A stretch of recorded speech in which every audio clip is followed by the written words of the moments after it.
back to another episode of Knight Rider. Now, as always, playing with some new equipment. I think this chair is kind of squeaky. Might be able to hear that. Sorry, still working on the production value on these. Someone commented on the last one, I appreciate it. He said, listen, I don't care, Dylan. I just listen to it as a podcast, so it doesn't really matter what your background is. But, now I have this AI background thing, so we're going to try that. And then I can kind of record this at my desk and hide my super messy room, and everybody wins, hopefully. So, we'll see. If you are new here to the Knight Rider series, what we do is we slow things down. We take some time. This is a long form video, right? A lot of people from the feedback I've gotten listen to it as a podcast, which makes total sense. That's kind of how it should be, because we're just going to talk. We're going to meander. We're going to think a little bit. We're going to dwell. We're gonna take it slower. In my normal videos, right, I'm usually pretty in and out. I talk fast. I move fast. But for these ones, we try to slow down. So we'll see how that goes. I see that there's a brutal reflection off my glasses there. So again, you're probably not watching this, so you don't care. You're just listening to me talk. So the other day, I was texting with an acquaintance of mine, and they were asking me about John Thune, the senator, because who's the majority leader in the Senate. Because I was slagging him on Twitter.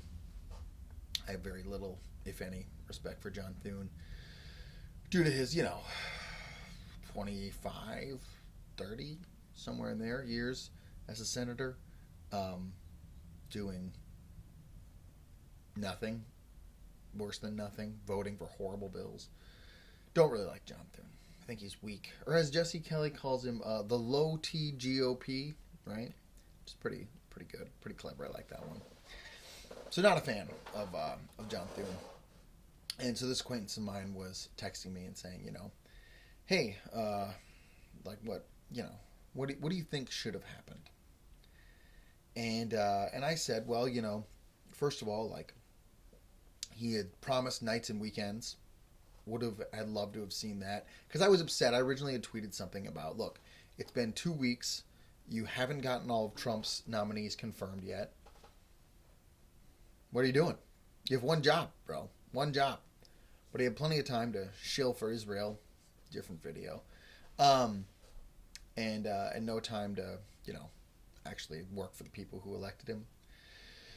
So I was upset about that. Still upset about that. A little, even talking about it right now, a little upset. And so anyways, this acquaintance had texted me, right? And they said, hey, what do you think should have happened? And I said, well, hey, the nights and weekends thing, I think that should have materialized, because again, it's been 2 weeks, right? And he's like, well, some excuse. And he said, well, what do you think should have happened? I'm not really steel manning my acquaintance here in their John Thune apology, so I apologize for that. It's not very good etiquette. But anyways, then they said, well, what did you think should happen? The point of this is not to slag on my acquaintance. The point of this, I'm getting to the point, I promise. What do you think should have happened, Dylan? And I said, well, I think that Monday, the 20th, right, when Trump got confirmed as president, 11 a.m., 12 p.m., whatever, something like that, right? Starting at 1 p.m., 2 p.m. in the Senate, they should have had back-to-back confirmation hearings and votes until it's done, right? That's what I think should have happened. We knew this was coming. We knew what day inauguration day was. We by then Thune had already been confirmed as a Senate majority leader. All this was done, right? We knew what was coming. There was it wasn't a surprise. This was well planned ahead. Everybody knew since November what was going to happen on the 20th. So that's what I think should have happened, right? We already had the picks. Trump had picked his cabinet. Those had been announced. That was all what was happening. Everyone knew. So where were the confirmation hearings? And he had texted me back, and he had just said, well, that's some pretty high expectations, And that was it. That was the end of the conversation. But after that, I thought, is it? Is that a high expectation? Right? And I don't think it is. Like, what should we expect of our leaders? What are reasonable expectations of our leaders? Right? There are lots of people I think have unreasonable expectations, and I'm not saying that I've always had reasonable expectations and I'm always perfect in my expectations. But I was thinking about that. I was saying, what is a reasonable expectation? And we'll start here with this, right? Is that a reasonable expectation? And the more I think about it, the more I think, yeah, actually, I think that is reasonable. And that has to do with a couple things. I mean, first of all, context, right? Like, look at the state of where we're at as a nation, right? We just came off 4 years of the Democrats trying to do all that they could to destroy America, right? With a brain dead president who wasn't actually acting as president, I'm sure, and someone else was running the show. No one seemed to actually know who was running the show, which is even more scary. And I mean, a significant amount of damage had been done to the nation, right? And the communist agenda was at an all-time high. We're coming out of that. And Trump not only won the electoral vote, but he won the popular vote, right? And it was a clear, unequivocal mandate to take out the trash. That's what everyone voted for, right? Everyone voted for the deportations, for the end of DEI stuff, for the end of the, trans-communist agenda. Like, that's what everyone voted for. So,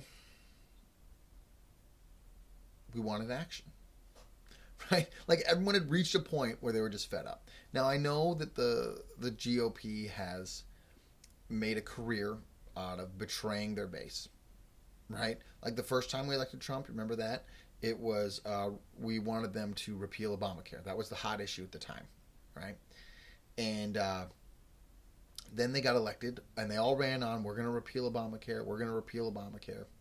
And then they all got elected, and then it was all of a sudden, I remember Mike Ryan talking about, well, we're going to repeal and replace. And I was like, whoa, wait a minute, I'm sorry, what? You're going to what? Like, what's this replace business? Nobody voted for that. I didn't vote for that. No one voted for that. There was lots of outrage, appropriately. They lost the next midterm because people were, are you serious? You have control of the Congress, the White House, and the judiciary, the Supreme Court, and they still couldn't get it repealed, right? The best they could do was remove the penalty, right? Obscene, by the way. So that was a betrayal, and I know they're used to that. They're used to just kind of saying things and then betraying their base, right? Low T GOP. But this time around, there's a vibe shift. If you haven't noticed, there's a vibe shift, and we're serious this time. People are actually serious about what they want, and they want the end of the crushing communist agenda. Plain and simple, right? People no longer want the communist agenda. They're sick of being sold the communist agenda. So that's the context. You have to understand the context of where we're at as a nation, right? Steep decline, depression, low morale, overwhelming vote for radical opposite change. You're the Senate Majority Leader. You control the agenda for the Senate. You have one job. And he gets up there and he talked a big game about, we're gonna work hard and get these confirmations through, and then, well, when's the hearings? When are the votes? And they're coming through now, but it's late, right? Meanwhile, there's been a shredder truck parked outside the DOJ. That's concerning. So that's the context, right? Is it a high expectation to expect this person to put their nose to the grindstone? And I would say, well, no, it's not. Oh, my computer went to sleep. Am I still recording? I'm curious. Hold on. That's interesting. Curious to see if this. Oh wow, still recording. Okay, well that's good to know. Sorry, I've never had that happen. I should find a way to turn that off while we're talking here. Let's see if that's possible to do. Sorry, we do these in one take, So that's what we're trying to figure out. All right. Well, I guess I'm gonna have to figure that out later. I'll try to move my mouse every once in a while. Sorry. Anyway, okay. So back to the agenda at hand here. Context: overwhelming majority to vote for this. I would call it new direction. I don't know if we call it new direction, but a return to sanity. You have one job. You're the Senate Majority Leader. I would think that'd be the topmost thing on your mind at that point. Now, in addition to that, you're the Senate Majority Leader. What I mean is you hold one of the top positions in government. You've been a senator for 20 some years, right? You haven't got to that place in a sane world because you don't know how the Senate works, or you don't know what you're doing, or you know what I mean? Like, there should be a reasonable expectation of competency, and not just a reasonable expectation of, like, generally understanding parliamentary procedure in the Senate, but a reasonable expectation of, like, extreme competency, right? You shouldn't just be like, run-of-the-mill average Joe at this point. You should have extreme competency and tenacity to execute the agenda of the will of the people. We don't hire these people through voting based on just being a person, right? We hire them because we expect them to do a job and to pursue it with extreme prejudice. It's a high job, and so it has high expectations. I mean, that's the same with any job, right? If you're the CEO of some multi-million-dollar organization or multi-billion-dollar company, they're going to expect you to perform and things to go well. And if they don't, they're going to fire you, right? The board's going to get together and they're going to hold a vote or whatever, however that happens in big companies, depending on what kind it is, right? Because that's what matters, right? There's high expectations for high profile jobs. That's just universal. So you put those two things together, and I don't think it's unreasonable to expect senators to sit on the floor and for 24 hours and go through a 24-hour marathon, or I don't care how long it takes to get it done, right? And I think that's the other thing is we've reached the point where I don't care, and I don't think you do either. Meaning, like, you don't care if they need to, like, cater food into the Senate chambers to get all the votes through. You don't care if they have to roll cots in so people can sleep in shifts and vote and be woken up to vote. You don't care. What you care about is executing the agenda, right? So I don't think it's unreasonable to have a high expectation. Furthermore, I think it's appropriate that we have. I gave little gestures on this, and now it like does a pop up. That's going to be in the recording. I'll turn that off later. I'm on a Mac, still figuring this out. I've had a Mac, but I've never done like screen recording. It's appropriate to have high expectations. High profile job. Of course you'd have high expectations, right? If you and I are on a patrol together and I'm asking you to pull security over here, and I expect you to cover that sector, right? I expect you to take a knee, right? Pull your rifle up, and you're scanning for danger for the whole team. That's a high expectation. Hey, keep us alive from anything that comes in this direction, right? That's the expectation. Is that unreasonable? Is that unfair? Am I doing you a disservice? Well, no. That's the job. That's the job. That's the job that you agreed to when you signed up. Right? Is it unreasonable that we would expect police officers to have enough physical strength and basic jujitsu to be able to arrest felons? Is that a reasonable, unfair expectation? Well, no. That's the job. Is it unreasonable to expect lawyers to understand the law, put their arguments together before they get into court? It's not unfair. Right? You see where I'm going with this? Like, there are jobs that carry expectations, and leadership carries a certain amount of expectations. And when you're in one of the most high-profile leadership positions in the world, the expectations, of course, are exceedingly high, and they should be. Shouldn't be low expectations. Shouldn't just be like, well, we'll get to it.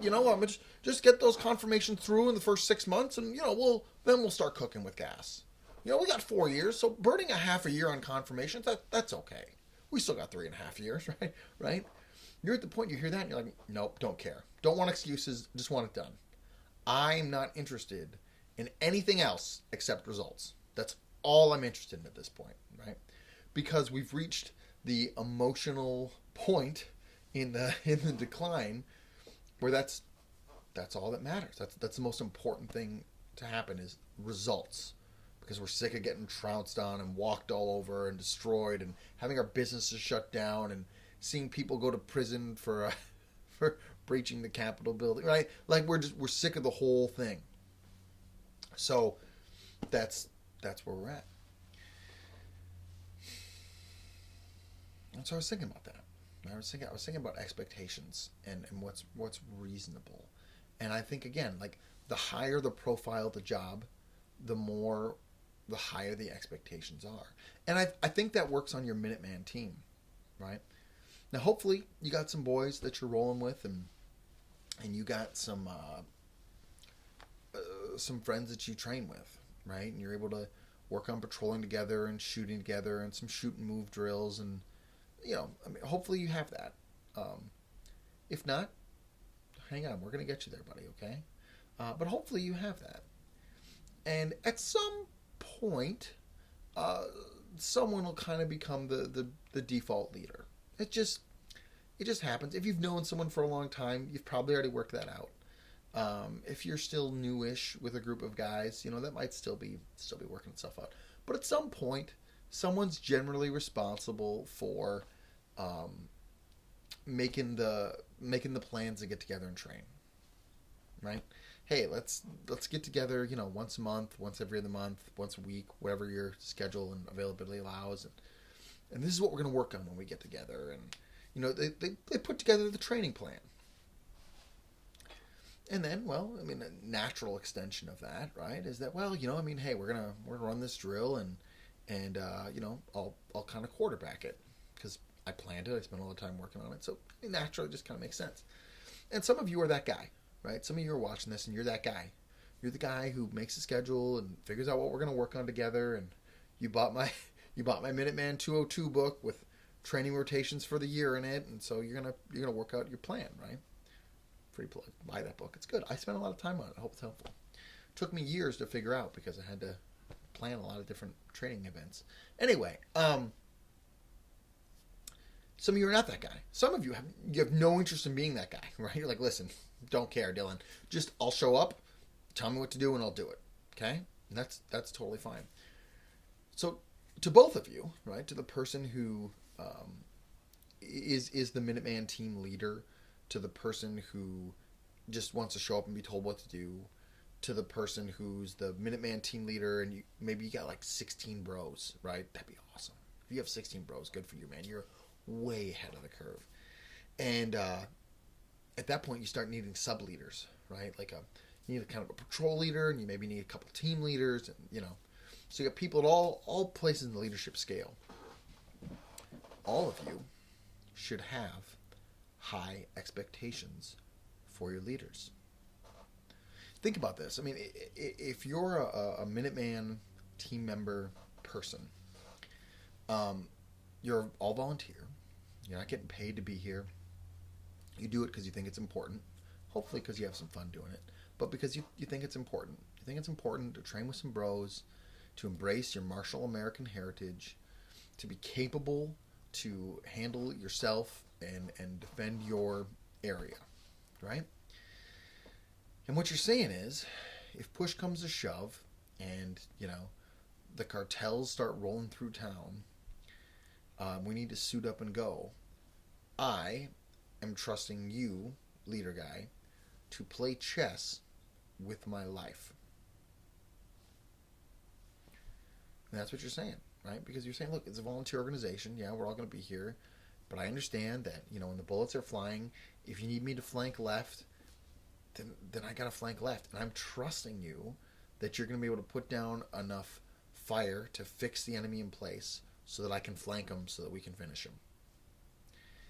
And I'm going to trust you. I'm not going to sit there and argue with you in the moment. Like, oh, well, we can't. You don't have time to do that.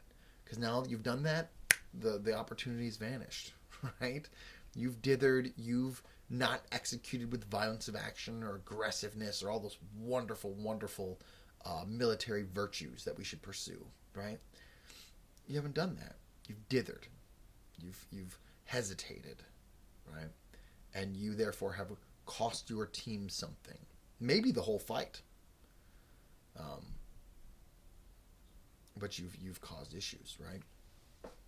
And you're saying, I understand. I'm an old enough adult man to understand that when we get there, we're going to execute.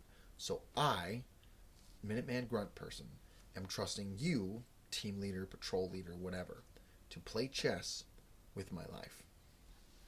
Now, there's two sides of that coin. Maybe two sides of the coin, one facet. I don't know how to say this. The first side of that coin is you need to have high expectations of your leader. Don't just sell that to anybody. Don't just, I'll just trust you. Don't just trust anybody here. Why do you trust this person, right? Have they demonstrated some competence? Have they demonstrated some prowess? Have they, do they work hard? Are they trying all that they can to be better at their job, their Minuteman job? Do they love their wife and love their kids well? Right? That's a guy that's pretty reliable. If he loves his wife and loves his kids well, and I don't mean like subservient, like, yes, honey, like whatever you would want me to do. I don't mean that, like the meme. What I mean is like a devoted leading of his family and his kids, right? Are his kids always misbehaving monsters who just run amok all the time? Or are they generally pretty behaved? Maybe kind of smart, right? You're like, oh, well, when I hang out with that person, I know that their kids aren't here to mess around. Like, their kids are, yeah, they have fun, their kids, whatever, but they're generally, like, in order and obedient and helpful, right? These are the things you can look at in a man's life, and you can measure his worth. Sounds harsh, but it's true. Or has he left a trail of destruction behind him? Is he temperate? Is he loyal? Does he carry himself with honor? Is he working out, or is he a fat slob? Does he try to eat generally well, or does he just guzzle those seed oils? Right? And these are things you can look at. You can say, yep. I think legit, squared away, or not. And those are like character things that'll cue you in. But at the end of the day, right, the main thing you're caring about is he smart enough and capable enough to play chess with my life, win the fight, and get me out of here alive? That's it. Have high expectations for your leader. Expect them to be better than you are. And if you're the leader, you better have high expectations for yourself. Right? When I've been in different leadership roles in my life, in work, in church stuff, in personal stuff, whatever, Minuteman stuff. Minuteman stuff is the clearest to me, just in the sense that, like, it gets me through a lot of my workouts. When I'm doing a workout and I'm struggling, or I don't want to be there, or I'm tired, or I'm doing some cardio thing. I did some hill sprints recently. I have this really big hill by my house. It's probably like 150 yards. And the last, 20 yards, it's steep, man. It's probably 45 degrees. It's steep. And, it's hard to get up there, And there are times, man, when I'm just like, all right, I did 4 of these. How about I just pack it in and not do the 5th one? And that's when I tell myself, listen, Dylan, this is going to sound a little weird. This is what I say to myself in my head, okay? So you can judge me for this if you want. What I tell myself is, Do you want to be a combat leader? Do you expect men to follow you? Get up the hill. Get up the hill. We're not interested in excuses. I don't care if you're tired or if you're whining or whatever. If you expect men to follow you, get up the hill right now. I get up the hill. I feel like I'm going to die. I don't really feel manly in it. I feel pretty tired and exhausted like a wimp, right? But I get up the hill. And I think there's something to that, right? There's something to holding myself to a high expectation. To holding myself to say, if I expect people to follow me and listen to me, and this goes for any sphere of life. We're talking about Minuteman stuff in general here, because that's probably why you follow this channel. Then you need to expect, you need to have high expectations of yourself. You need to expect yourself to perform. You're hitting your dry fire. You will be the best shooter on your team. Not necessarily because a competitive thing, like you got to win. Although, hey, a little competition, little inter-team competition is healthy and fun, and it's a great time. But because you are asking these people to follow you and trust you, and so you will demonstrate competence and prowess. Because how can they trust you if you're not at least competent? Right? I mean, again, I'm not saying you have to be the best shooter in the whole world, but you want to be good. Can't be a slouch. Can't be like, the Dylan guy. I mean, sometimes when he shoots, I'm just like, what is he doing? Or it's like, oh, yeah, Dylan's gonna shoot this. I mean, he's gonna do all right. I'm not worried. Yeah, I'm hoping to beat him. Maybe I'll beat him, but I'm not worried about it. Like he's gonna perform. Might not perform the best, but he's gonna be solid. He's gonna be consistent. We can rely on Dylan that he's going to shoot well. I hope that's what people think of me. I don't know. Maybe some of my bros will watch this and they're like, yeah, Dylan. That'll be ego crushing. So, I think that these are, you got to have those high expectations, and they have to drive you to increased levels of glory, to increased greatness and prowess and dedication and work and the sweat and the tears and like that's what it's got to push you to.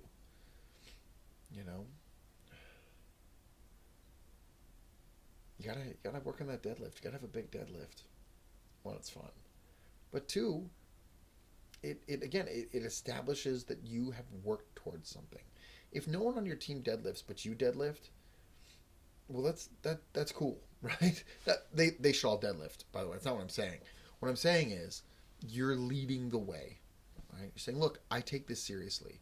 I work hard and I do my deadlifts because I want to be able to serve you guys and drag you off the field if you need it.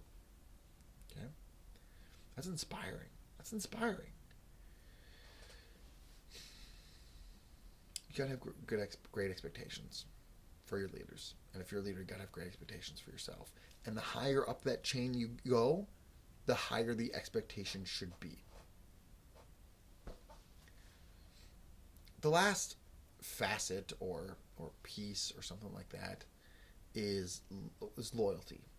And loyalty cuts both ways, right? First of all, you need to expect your leaders to be loyal to you, right? Sorry, I heard some noise back there. That's what you need to expect your leaders to be. They should be loyal to you. If they're not, that's a big problem, right? That's one of the big problems we've had in America at large for the past 20, 30 years. I mean, all this stuff with USAID is coming out now, right? And we're finding out that our government was not loyal to us. And they were spending millions of our dollars on all kinds of stuff that not only didn't improve your life as an American, but actively made it worse, right? We're sending the BBC millions of dollars. They paid Politico millions of dollars to run puff pieces on the government and hit pieces on you, right? Like, I mean, it gets so bad. The more you look into the USAID stuff, the worse it gets. We spent $500,000 in Nepal to expand atheism. What? Right? $500,000 to Nepal to expand atheism, but no money for people in South Carolina? Right? They spent millions of dollars on NGOs to import illegal immigrants. I mean, It's bad. It's really bad. And the main reason I would argue that it's bad is the lack of loyalty, the disloyalty. Right? Like the treasonous traitor kind of loyalty, disloyalty. The kind that is a stab in the back. We will take your money as taxes that you are forced to pay, and then we will use it to oppress you. We're not going to use it to build all the government services and the roads and the things that government should provide. Enforce justice, basic justice. We're not going to do that. No. Instead, we're going to spend it to flood your neighborhood with 30,000 illegal immigrants. Loyalty cuts both ways. Loyalty cuts both ways, and it has to start at the top. This is just universally true, right? And one of the reasons that Trump won so overwhelmingly is because he's loyal. It's because he's loyal. You say what you want about Trump, right? Good, bad, and different the other. But the reason he wins is because he's loyal. And people feel that, and they're inspired by that, and they reciprocate it. In general, I consider myself a pretty loyal person to my friends. I hope my friends would agree to that. But I have noticed in my life that I gain loyalty. That people tend to be pretty loyal to me. And, I'm fairly universal over most of my adult life. Not everyone, whatever. And, I understand that sometimes I have a caustic personality and people don't jive with that. That's fine. But why? Why would people choose me? I mean, I'm not... Look at me. I kind of look like a troll. Well, I think part of that is because I engender loyalty. Not because people just naturally like me, but because I'm generally a pretty loyal guy, right? And this isn't about me. I'm just using me as a case study. I think James Yeager, the late, great James Yeager, was a very loyal guy, right? People like that are inspiring. They engender loyalty because they give loyalty. And so I would tell you, look, your leaders have to be loyal to you, and then therefore you have to be loyal to your leaders, right? And what does that really mean? Does it mean that through, no matter what they decide, you're gonna... No, it means you are on their team, you are trusting them, and when things get difficult, you're not gonna cut and run. Either emotionally, spiritually, or physically on a battlefield, you're not gonna cut and run, right? It means that you're going to stick with them despite difficulty, despite suffering or adversity, right? You're going to be with them through the hard things because you trust them. There's loyalty there, right? Look, man, we're going to go in there. It's going to be tough. I'm with you. I got your back. Who doesn't want to hear that? I want to hear that. You want to hear that, right? You want to know, hey, man, we're going through this door, and I know that, George is right behind me. He's following me right in. There's no question in my mind about that. We should have great expectations of our leaders. We should expect them to be loyal. We should expect them to be competent. We should expect them to fight for our interests and have prowess and care about us. We should expect that. That's a good thing. And we should reciprocate that with loyalty and commitment and having their back and sticking through them through adversity, right? And it's a two-way street, but it has to start with great expectations of your leaders that they meet and exceed. If they fall flat, why would they be worthy of your loyalty? Why would they be worthy of your dedication and your commitment and your sticking with them? What's special about that? What makes them a leader material about that? Right? This isn't for everyone. Leadership in general isn't for everyone. I understand that. I'm just saying, if you're going to step into that arena of leadership at any level, that comes with expectations. And those expectations should be high. Be loyal. Fight to meet those expectations today. Work hard. because we need you. Do brave deeds and endure.